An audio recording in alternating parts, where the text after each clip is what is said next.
Right. Welcome, everyone. Welcome to Unit 3.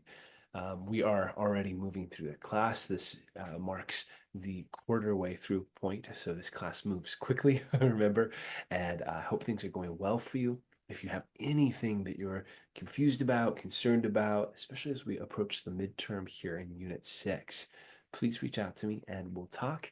But I really appreciate your insights and ideas that I'm already seeing on discussion boards and the way that you're engaging with the class up to this point. So thank you. And let's talk a little bit more about crucial conversations and family relationships. Okay. So I'm going to share my screen as we usually do at the beginning of these. And we're going to go over to a PowerPoint here in just a second. Actually, I want to first go to our kind of summary of the unit. That's going to be a better place to start. So I'm going to share that with you here. Okay, we are down on Unit 3, right? So if you're looking in our syllabus, which I highly encourage you to keep looking back at, it will help you as we go through the course. You'll see that today, for Unit 3, we're reading chapters 8 through 10 of Crucial Conversations.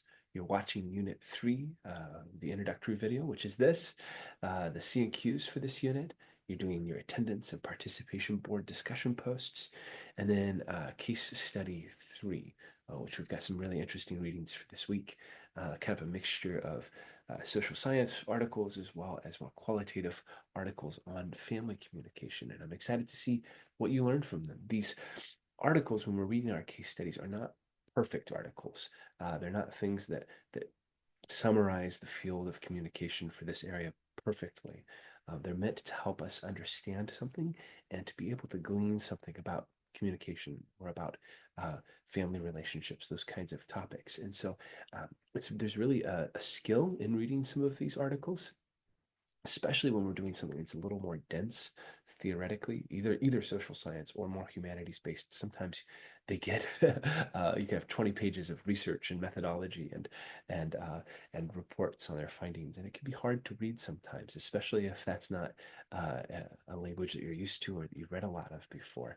I know for me, when I was reading some of these things, when I first started in academia, my eyes kind of glazed over, and I'm like, what are they saying? My advice to you, if this is hard to read, and it can be hard to read, but it's understandable for this to be hard to read, is to look for the really important key bits of information as you're going through. Some of the numbers are helpful when they're talking about their methodology or how they did a study, but unless you're really trying to examine how they did this, maybe might be helpful to start with the summary of their findings. Sometimes I'll skip down to an article and I'll read the last part first, where they summarize what they found out, because it helps me understand the study a little better.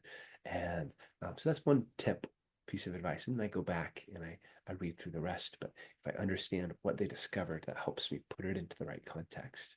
Um, so I hope that helps as you're reading, and I'm really happy about the effort that you're putting into this. I'm excited for you because when you develop this muscle of being able to read academic literature, you're able to understand these findings and why they matter for us. And that will help you too in your academic career as you're wading through articles in different language like that. So hopefully that's a helpful tip. Unit 3, all your items are due, of course, at 11:59 p.m. on June 1st. Reach out to me if you have questions. I'm going to go ahead and move us over to our next presentation. We're going to talk a little bit more about crucial conversations, especially in the context of family relationships. So I'm bringing that up and I'm sharing it with you. I'm going to go ahead and present. Okay, so here we go.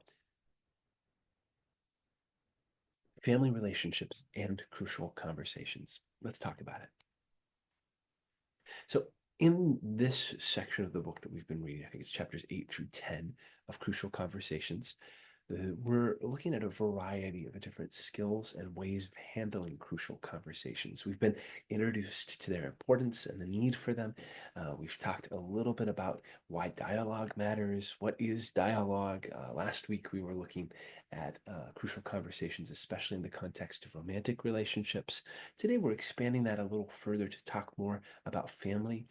And I'm thinking specifically of um, there's a lot of different dynamics within family. We have extended family, we have sibling relationships, you can have relationships with grandparents, like all kinds of different sorts of family communication.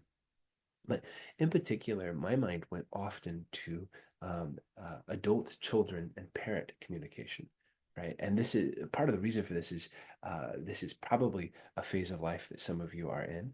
I know I'm still in this phase of life where I'm continuing to build relationship with my parents and my in-laws, and it comes with all different kinds of contextual things to navigate, right?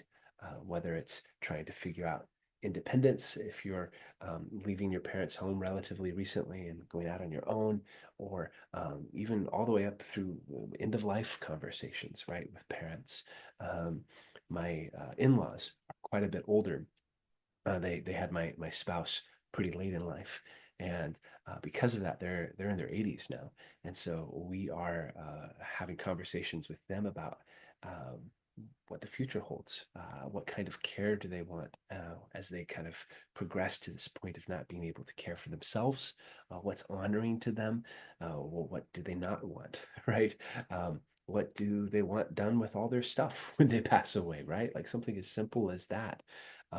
How do they want to be remembered? How do they want to be loved and cared for in these kind of final years of their life? And that's been something that both comes with um, some surprising moments of joy where we get to celebrate them and care for them and show our appreciation for them in our lives, but also some really hard moments of trying to make decisions that are really important for their future that may be really hard to make. And there are a bunch of difficult conversations that come with all of those phases, right? Whether you're trying to figure out what independence from your parents looks like as you're on your own for the first time, or you're trying to help them as they're navigating towards end of life. And um, I would just encourage you that these kinds of conversations, they matter, right? Whether it's with our parents, whether it's with extended family, sibling relationships.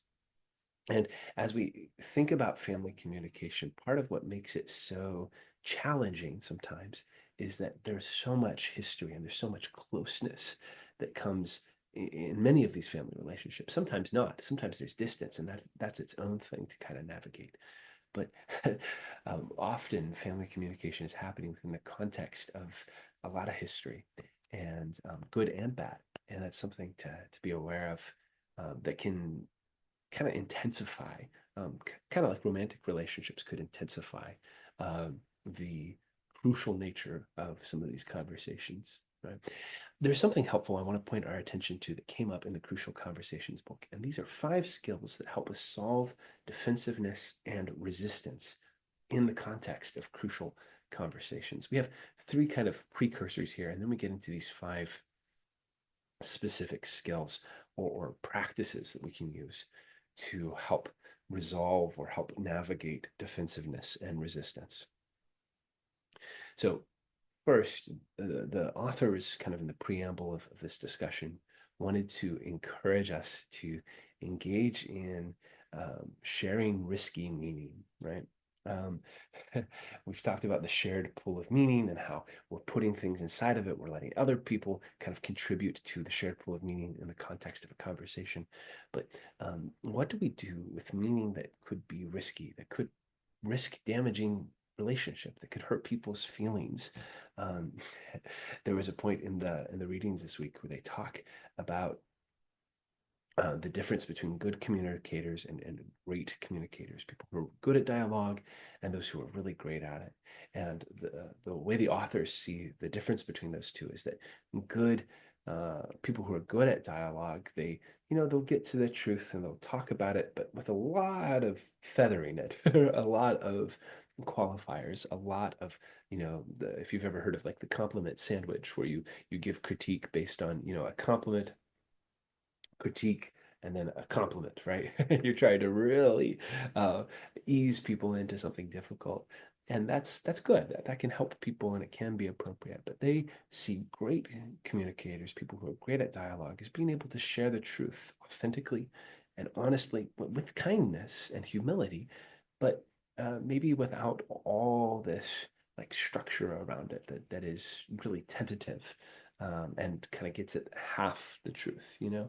Um, and I think there's something to that here when we look at risky communication.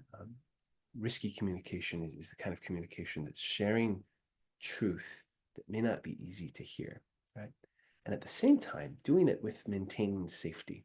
It's not putting people's safety at risk. It's not being mean or attacking or these other kinds of pieces, but it's still maintaining our safety and others' safety. It's being clear and authentic, while maintaining humility and maintaining the willingness to listen and be wrong. All right, so let's get into these 5 skills specifically. And they give us a helpful acronym here, and it's STATE, right? We're going to state my path, STATE, right? So first, uh, the S in STATE stands for share your facts. And the authors are pointing us towards doing this really authentically, to share where we're coming from, not sugarcoat it, but really be able to state the fact of the situation. And they have some helpful case studies that they've done in these chapters that show what they're talking about. I encourage you to go back and read them if you need to. And this can be hard to do, especially when we look at problematic communication, when you're untangling something, when you're sharing something that can be difficult or can be challenging, right? But you need to be able to share your facts.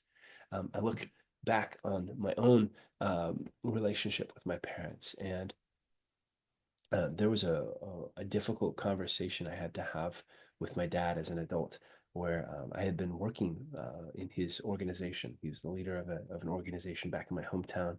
I'd been on his staff and his team for several years. And in some ways, it was really wonderful. I got to serve as being someone really close to him on his leadership team. And I learned a lot in that role. But there came a point where it didn't feel like the right fit anymore. It was too many hats to balance in my relationship with him being my dad, my boss, um, and my friend, and all of these pieces. And there was a moment where I had to say, I'm considering going to another job, moving across the country, going back to grad school, and I'm not going to stay here anymore. And that was really hard to say. Yeah, it was a fact I had to share that was not easy. But it was helped a little bit by being able to tell my story. And this is that second piece here. How did you get to where you're at? You're not just sharing the facts with no context, you're inviting other people into the context of where you're at and why those facts belong to you, right? So in that conversation with my dad, I had to share how I'd gotten to this place of no longer feeling like it was the right fit to work in his organization anymore. And that was difficult. I don't think I actually did it very well sometimes. I really sugarcoated it a lot, but I was worried about hurting feelings, and I was concerned that sharing those facts, those truths, would be too much. And I was really pleasantly surprised as I began to listen to his part of things, um, that he was sad, but he also was very supportive of of the direction that I wanted to go and take. And that's that third piece, is asking for others' paths. Where are they at? What has led them to where they're standing right now? I don't know if we've talked about this yet. I don't think we have, but there's a communication scholar. He's actually more than just communication. He's a philosopher who talks about ethics, who's looking at philosophy related to communication, but also kind of beyond that, looking at hermeneutics. His name is Hans-Georg Gadamer, and he's fascinating. If you ever have the chance to read some of his work, it's great. It's rather dense, but it's really good. And some of what he looks at is this idea of a fusion of horizons, is what he calls it, and it's how he refers to understanding the people around us. Have you ever pulled out your iPhone and taken what's called is it like a panoramic photo where you start here and you move your phone along and it kind of captures the whole scene around you? Yeah. Uh, that's kind of a fusion of horizons. You're stitching all these different perspectives together into a larger view, right? Now, this is an interesting thought. Like when we look at different perspectives, have you ever um, like done a lot of hiking before? So I love hiking. Me and my wife and our daughter and our dog, we go out as often as we can to go hiking. We live in the Bay Area, so we get to see beautiful nature all around us.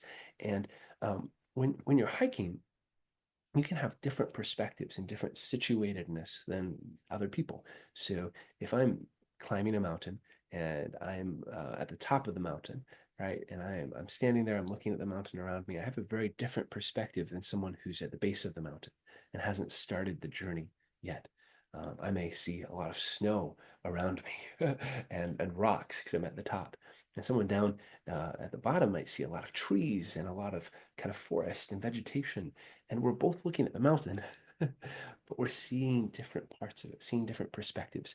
And for Gadamer, a fusion of horizons is learning from those different perspectives of different people, uh, and being able to try to understand reality, the world around us, relationships, but also listening to the viewpoint and the standing of someone else. And that's what's really important here as we ask for others' paths, is to be able to start doing this work towards a fusion of horizons where we get a perspective that's beyond just our own limited situation, right?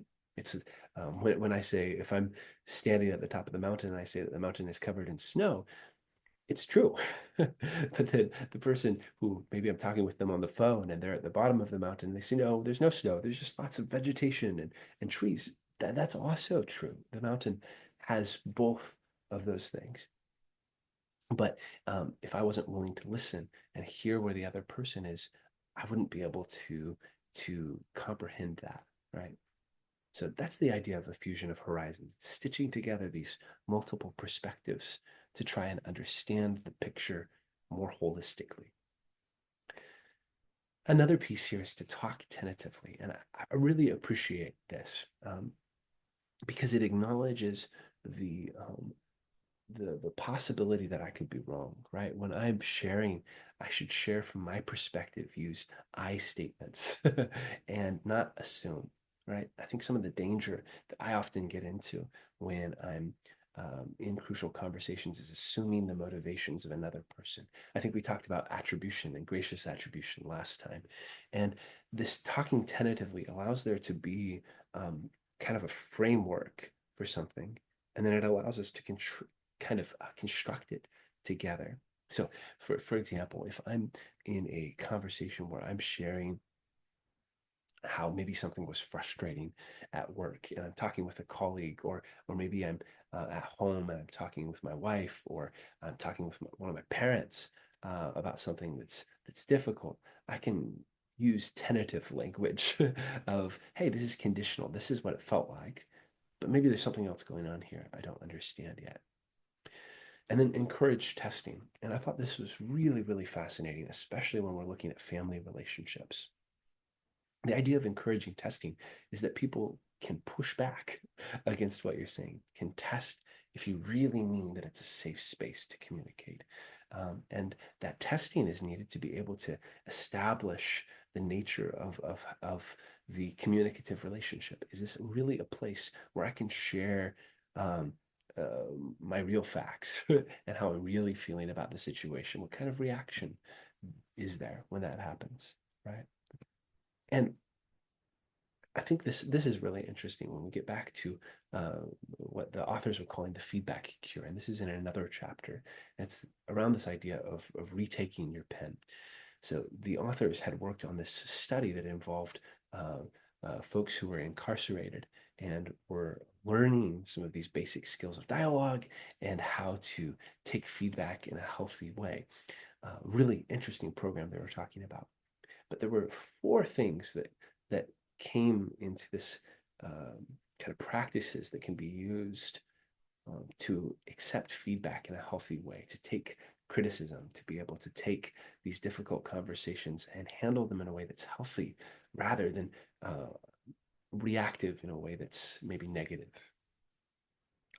And I thought this was just so interesting. The first is to collect yourself. The second is to understand and be curious. The third is recover, and then the fourth is to engage and look for the gold.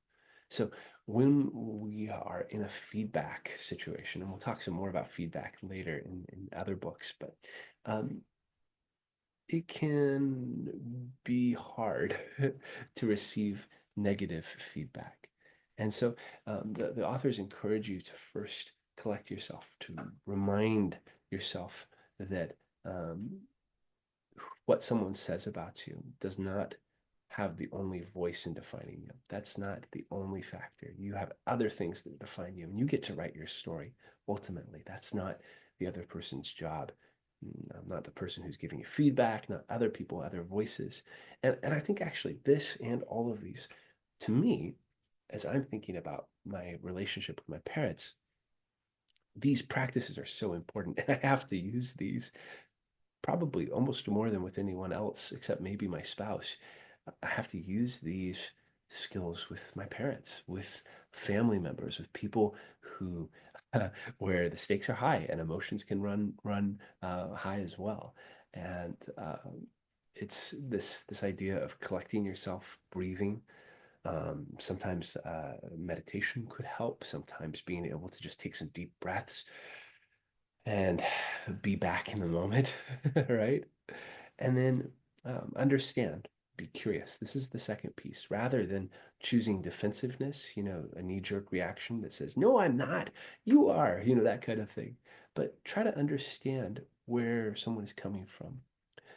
Be curious about well, what might have motivated that feedback. And in the book, they had all these different phrases that people had received as feedback that could be very hurtful. And in those feedback, you almost have to sort through to try to understand what's going on. But if you've collected yourself, you're breathing, you're taking back your pen, and you understand that these words people are saying about me don't define me necessarily, that's my job, then you can start, that frees you up to start trying to understand what someone is saying and to be curious. The other piece is to recover.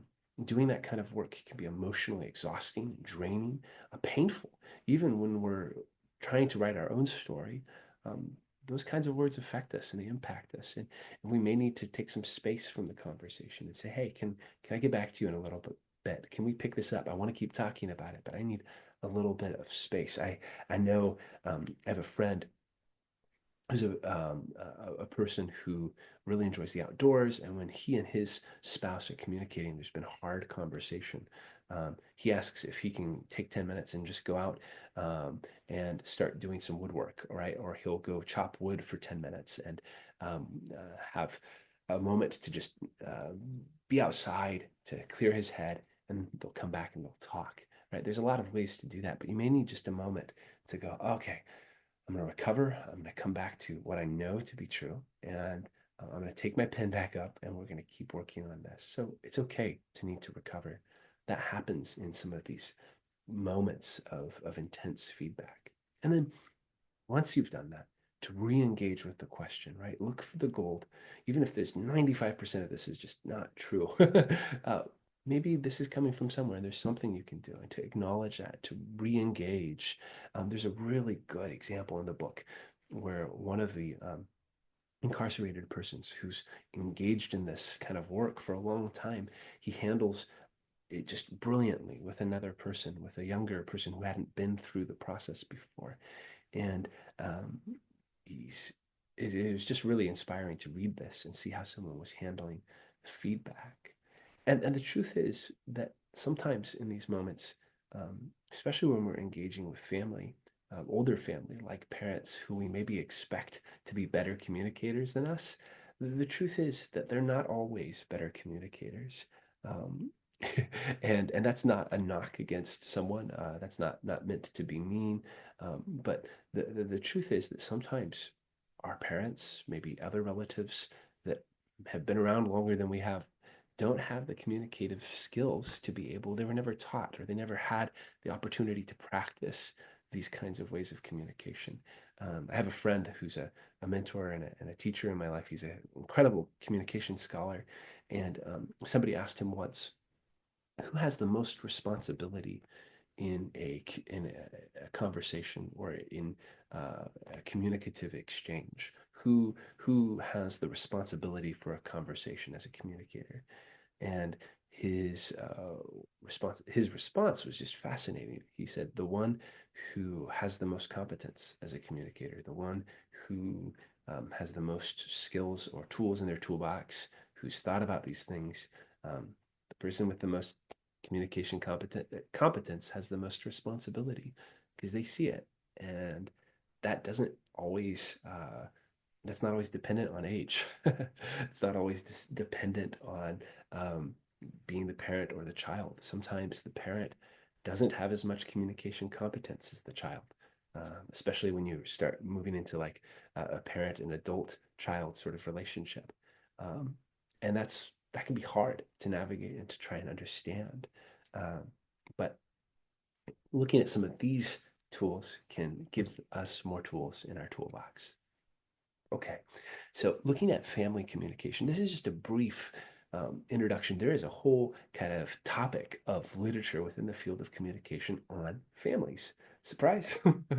No, it's great. And the literature is really helpful. Oftentimes, it's coming from a social science background, which means in some of your readings this week, you're going to be reading studies that were done with participants, and they're have a methodology they're using. They're looking at these studies empirically and then breaking them out into groups and numbers and then giving us findings, right? And that can be really helpful to understand what goes on in family communication.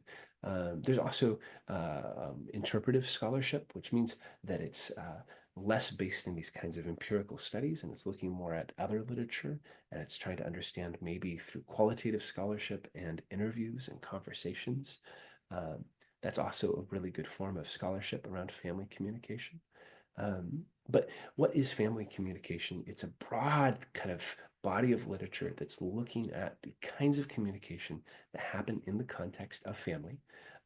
It's often focused on interpersonal communication. It's almost a subset of interpersonal communication.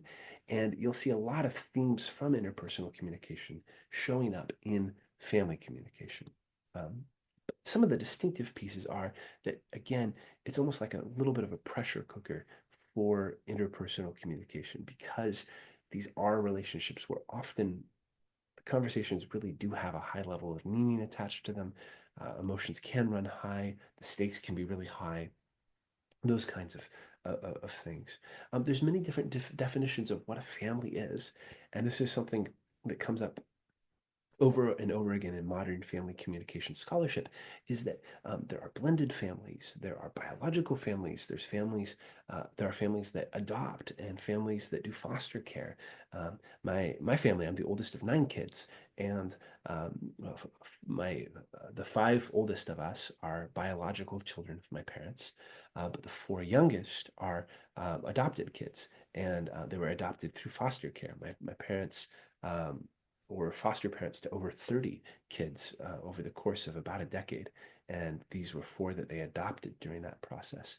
And so there's also a really big age range in our sibling lineup. With me, I'm in my 30s, and my youngest sibling is 4. And so there's a huge gap. And that also impacts family, right? There's family that we've been born into, family that we choose, family that's shaped over time, and it can be fluid and difficult sometimes, right? So lots of dynamics going on. there's cohesion, there's change in the family structure as children get older, or in the wake of divorce or other things that reorganize family structure. And that's something that's a unique piece of family communication. And there's an underlying assumption in a lot of family communication scholarship is that meaning is constructed relationally. And this is really important. Uh, a lot of modern communication scholarship rests on this assumption that meaning, like what we believe in, how we see the world, that it's constructed in relationship. It's constructed through interactions with people. And a really important early part of that is our family structures. And so we begin to understand things. We make things meaningful in these relationships. And family focuses a lot on that because that's a place where a lot of meaning comes up, especially early in our lives. A really important scholar who some of these ideas are coming from, and who has a great book on it, as well as a lot of individual scholarship on family structures, is Dawn O. Braithwaite. You can look at more of her scholarship if you're interested, but she's a great family communication scholar who's doing work in the field. She's done work with Leslie Baxter from relational dialectics theory and others, and she's a great resource. Okay, so that brings us a little bit here to the end of our conversation. And I'm just so glad that you were able to tune in for this portion of Unit 3. And I hope things go well for you. Reach out if you have any questions. But yeah, crucial conversations in the context of family. It's important, and it's something that we're still learning and we can get better at as we go along, just like we can with any crucial conversation, right? So take care. And again, reach out if you have any questions.